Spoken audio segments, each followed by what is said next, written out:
The movie kicks off with Gru speeding through traffic in a luxurious, latest model car. Today there's a reunion for the villain alumni from the class of '85, and Gru is ready. He steps out of the car with 3 of his minions, who aren't exactly behaving. Gru asks them to calm down and blend in, and they quickly shift into their fancy mission mode, ready to take down the notorious criminal Maxime Le Mal at the event.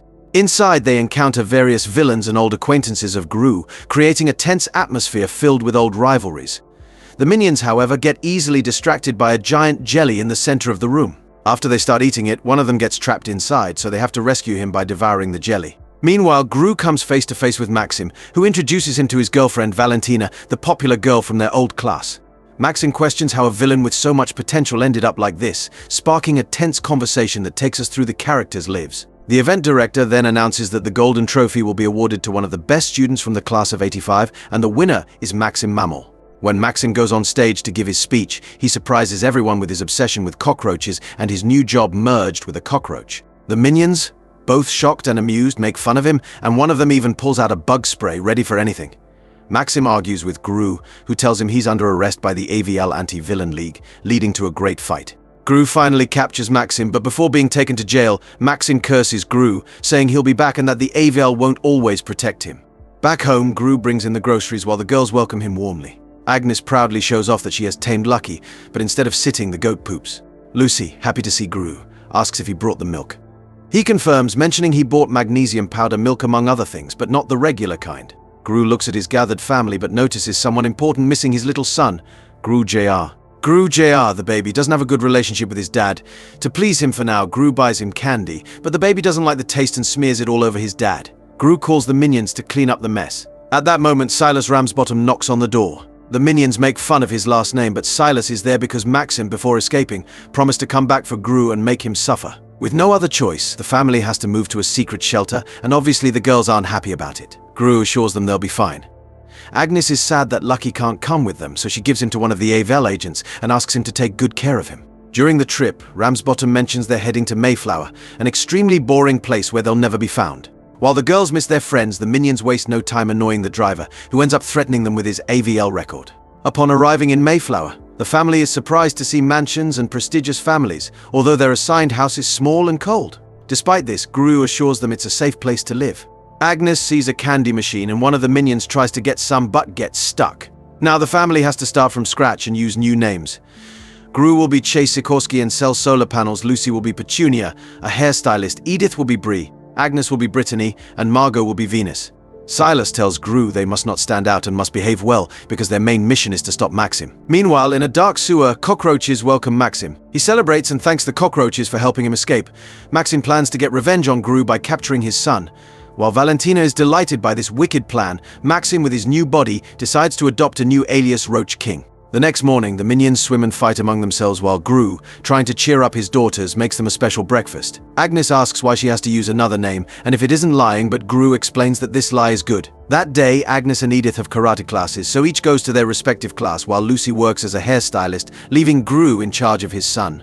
As they leave, the minions put the baby in the car, and Gru sees his neighbor, Perry Prescott, and tries to bond with him, but Perry is indifferent. To get away from Gru, Perry introduces his daughter, Poppy, saying he has to take her to school. Before leaving her at school, Gru tells Poppy that she'll be happy when she returns and that everything will be fine. However, as she leaves, Poppy gives Gru a sinister smile. At the AVL, the minions test various instruments like X-ray glasses, exercises, and techniques for taming dogs, aiming to defeat Maxime. Silas also asks for volunteers to experiment on and turn them into mega minions with new abilities.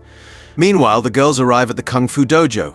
Edith is excited, saying that with her positive attitude she'll get a black belt in no time, and Agnes says she can break bricks. Before leaving, Lucy reminds them of what God said about their new identities. Master Sullivan asks them to form a circle and show respect, but this sensei is a bit abusive and over the top, so he doesn't get along well with our girls, making them pay the price of being new. However, our girls won't let that slide. At Lucy's job, her boss is happy someone like her has arrived since all the previous employees were very lacking. At that moment, a very prominent woman comes to the spa demanding her stylist, but she's unavailable due to being on maternity leave. Fortunately, now there's a new worker. While washing the woman's hair, Lucy doesn't know what to do, so she starts experimenting, mixing a few chemicals.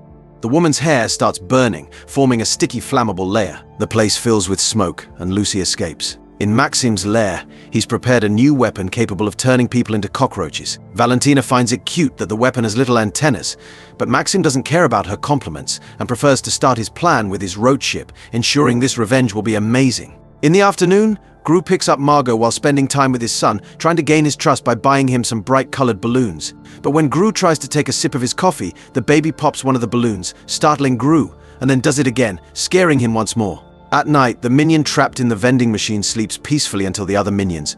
To annoy him, take out a soda, shake it, and put it back in, making a mess. Gru was taking out the trash when he saw Poppy standing there, calling him by his real name. She knew he was a supervillain and taunted him, saying it was sad to see him reduced to this. Gru didn't take her seriously, so she warned him that she owned him now and he better obey, or she'd reveal his true identity. She also mentioned a heist they had planned and threatened to expose him if he didn't comply. At the AVL, the super minions were praised and admired by everyone because they had superpowers like X-ray vision, super strength, elasticity, and more. Silas told the Mega Minions that he had a mission for them and that if it went well, they'd become his special weapon. Back with Gru, he told Perry he was still waiting for that invitation to play, but Perry was with his wife, Patty. She greeted their new neighbors warmly, hoping they become friends. The next day, Perry had a tennis match and needed a partner, so Patty suggested Gru, who accepted, boasting he was a tennis expert. Lucy went to work, leaving Gru Jr. with his dad. At that moment, a paper drawing from Poppy fell on Gru's head, inviting him to her treehouse. With no other choice, Gru had to obey. Elsewhere, Maxime continued his search for Gru. Valentina was tired of it, and we learned why Maxime hated Gru. Years ago, at a talent show, Maxime, dressed as Boy George, wanted to sing Karma Chameleon, but when he was delayed, Gru took the stage and stole the spotlight by singing the same song. Maxime's ship was low on fuel, so they stopped at a gas station. While Valentina refueled, Maxime tried to pay, but his card was declined. Frustrated, he threatened the cashier and turned him into a cockroach as punishment. Gru's family was at the supermarket when Agnes spotted the cow Lucky liked, feeling sad because she missed him. Lucy reassured her that things would get better and that Lucky would never forget her. While checking her list, Lucy saw the woman she had styled the previous day. Accidentally crashing her cart drew the woman's attention, who was angry and said she had to wear a hat because of Lucy's mistake. The woman chased Lucy, throwing things at her. To escape, Lucy locked her in a freezer, but the woman escaped and Lucy had to throw some money at a worker, get in the car, and speed away as the woman chased them. Meanwhile, Poppy put on her villain costume and played Just Dance. After a while, Gru called asking how to get up, and the only way was to use the trampoline and do some acrobatics. Gru struggled but finally made it up. Poppy introduced herself as a villain and shared her dream of becoming a feared villain, surpassing Gru's accomplishments, like when he stole the crown jewels at 11. Poppy planned to steal Lenny the honey badger, the school mascot, from Gru's old school. Gru warned her that honey badgers are dangerous predators, but Poppy insisted he must help her for the sake of his family, so they set off in a hot air balloon. Meanwhile, the Mega Minions tried to save people but were scared. The laser-eyed minion encouraged them to be brave and use their powers for good. The strong minion tried to stop a thief but knocked out the victim instead. The flying minion saw a worker cleaning windows about to fall but cleaned the window instead of rescuing him. There were many failed attempts at heroism. The Mega Minions celebrated their efforts, but people insulted them for their poor performance, so Silas took them back, saying the mission failed and they should go on vacation. At the castle, Poppy was excited. She and Gru infiltrated the school while the minions watched Junior.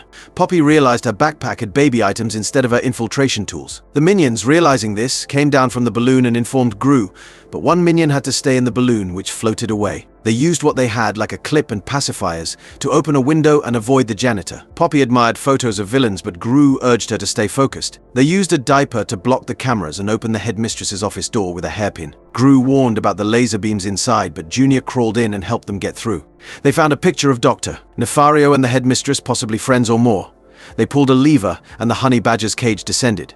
The badger was asleep, and Gru suggested sedating it, but Junior opened the cage, causing chaos. Poppy accidentally triggered the emergency button, alerting the headmistress. The headmistress chased them, but Junior calmed the badger with candy, touching everyone's hearts. One minion wanted a hug and kiss from his partner, but didn't get it. Gru's leg went numb, so a minion carried him. The headmistress used a wheelchair to chase them, and Poppy almost fell but was saved by Gru. They threw baby cream to stop the headmistress and used a school car to escape, activating aeroplane mode. Poppy thanked Gru for the experience, now respecting him and promising not to betray him. They went their separate ways, unaware the headmistress had contacted Maxime, revealing Gru's location. The next morning, Gru and Lucy prepared for the game, leaving the girls alone. Poppy decided to stay with them. At the match, Patty took Lucy while Gru played tennis with Perry, who tried to humiliate Gru. A minion became the referee to ensure Gru won, sabotaging Perry. At home, someone rang the bell and Agnes saw the headmistress. She wanted to talk to Gru, so Poppy took the badger. The girls told the headmistress Gru would be late, but she decided to wait. Margo texted Gru, alerting him someone was looking for him. Gru and Lucy rushed home, asking Silas Ramsbottom for help.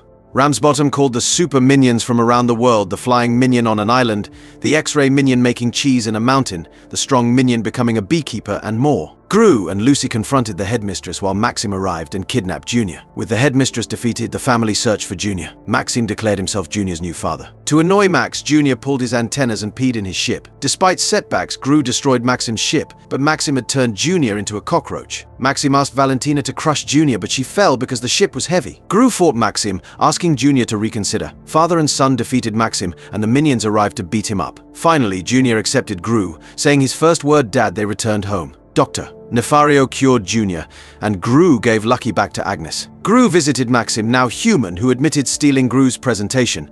Maxime wanted an apology, but Gru didn't give one. Instead, they competed in a talent show, singing "Everybody Wants to Rule the World." The movie ended with Gru's family reunited, including his mum, Doctor, Nefario, Drew, and all the minions from the previous movies. Thanks for watching.